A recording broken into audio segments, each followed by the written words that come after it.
Hello YouTubers, this is going to be a very short video on the basics of starting Japanese Kozo paper. This is a sample of Japanese Kozo paper. As you can see, I pulled this sheet, but it has some imperfections, so I have to do some extra. You can see these little areas in here, that's a little too thin. That's the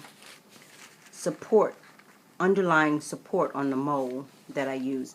The paper, you want it to look thin like this, really thin, without having any breaks in it. And as you can see, it's super thin. You can see through it. It looks almost like tissue paper, and it is very, very thin. So Japanese Kozo paper is made by using what's normally used now is called Thai Kozo, because it's a little less expensive and it's a little bit more popular, easy to get, should I say. This is what it looks like. It comes on long strips. As you can see, the fibrous bark there. But I cut it so that it would fit into my pot. I cut most of it. Whatever I was going to use, I cut it. So you boil it using soda ash. Some people use lye, but soda ash is less caustic, and you still must handle it using gloves. This has been boiled. I boiled mine I cook it for about 5 hours or more. That way I don't have to beat it so much. And some people recommend 2.5 hours. It depends on what you're using to cook it on. Someone I know used a gas stove, and it only took about 2.5 hours. However, I use a hot plate, and I use it outside because it is caustic, and I didn't want to inhale the fumes. But this is what you start with. Once you boil it, and then you rinse it off, rinse it really good. Let the water run almost clear in the container. Then you get about a size, a heaping, or as they say, about the size of a cantaloupe or grapefruit, and then you take some type of mallet or wooden object, and you're going to beat this. You can hear how wet it is. You're going to beat this as if it's steak, and you're going to make you're going to tenderize it or make pepper steak or hamburger out of it. As you can see, I just want to beat a few pieces. You beat this whole thing around. As you can see how it's starting to mush the fibers together.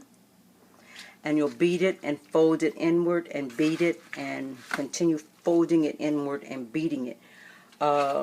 It's recommended that you beat it for about 10 minutes. Afterwards, it will look similar to this.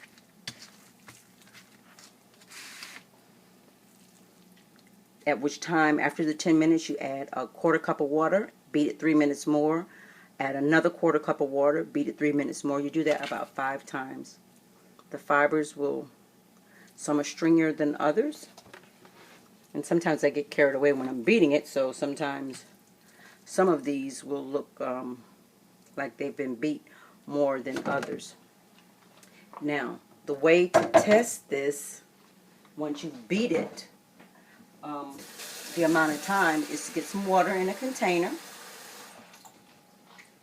You take a little water in a container, and you just pinch off a piece. Doesn't have to be that big, but I want you to see it. You pinch off a piece and you drop it in the water. You can shake it around or do that. If it breaks up like that, it's ready. Then you're going to use some type of formation aide. You can purchase an expensive one from a store that sells paper making products, or you can get okra. Either whole or cut, it doesn't matter. I just cut them so it speeds up the process. But you can do it, they can be whole or they can be cut. You'll put them in just a container of plain water. Don't know if you can see it. And then it'll start sliming. You see that? It's been sitting in there for maybe an hour or so. It doesn't take long at all. So what I want to do is, that's what it looks like there, and it's ready to use to form paper. But what I like to do also is I like to take some of this and put it in a blender. If I can find the lid, I won't splatter it everywhere. I put a little in a blender because I don't like mine to have so much fibers in it.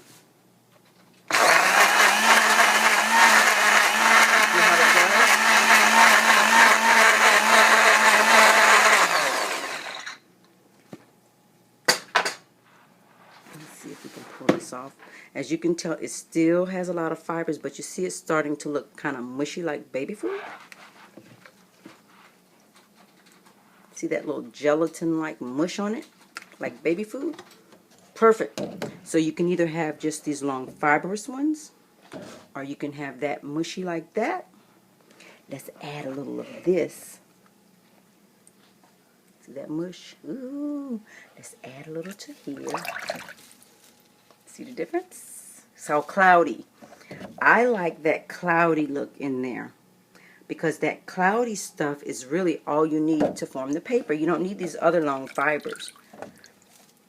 And that ball about this size, I'm making paper about, I think that paper measures about 16 by, about 15 by 17, I believe it is. On the inside, that's when the sheet comes off, it looks about that big, and I can form about 3 sheets of those off of this one little ball.